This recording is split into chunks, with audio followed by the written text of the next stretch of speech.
سورۃ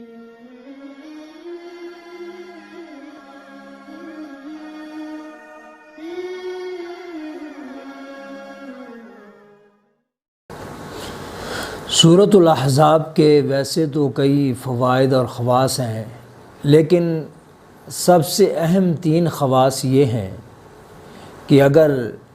خاوند تنگ ہو کہ بیوی لڑتی ہے، جھگڑتی ہے، فتنہ فساد پیدا کرتی ہے، یا بیوی تنگ ہو، اس کو شکوے اور شکایات ہوں اپنے خاوند سے کسی بھی طرح کے، تو اس سورہ احزاب کے پڑھنے سے ہر طرح کا یہ فتنہ خاوند کی شکل میں ہو، بیوی کی شکل میں ہو، اللہ تعالیٰ دور فرما دیتے ہیں، آپس میں الفت و پیار و محبت، اتفاق و اتحاد عطا فرما دیتے ہیں۔ دوسرا فائدہ یہ ہے کہ اگر کوئی آدمی کسی کے ظلم کا شکار ہے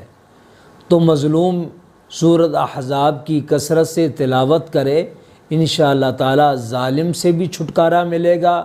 اور ظلم سے بھی چھٹکارا اور عافیت نصیب ہوگی۔ تیسرا سب سے بڑا فائدہ اور عام فائدہ یہ ہے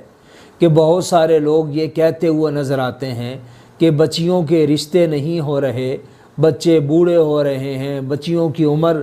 زیادہ ہو رہی ہے۔ ایسے تمام افراد کے لیے یہ عمل بہت ہی مجرب اور بہت ہی مؤثر ہے۔ ایسی بچیاں اور بچے اور ان کے والدین سورۃ الاحزاب کو اپنا معمول بنا لیں، انشاءاللہ تعالیٰ اس کی تلاوت کی برکت سے بہت جلدی رشتوں کے پیغام بھی آئیں گے اور اچھی جگہ پر رشتہ بھی طے ہو جائے گا۔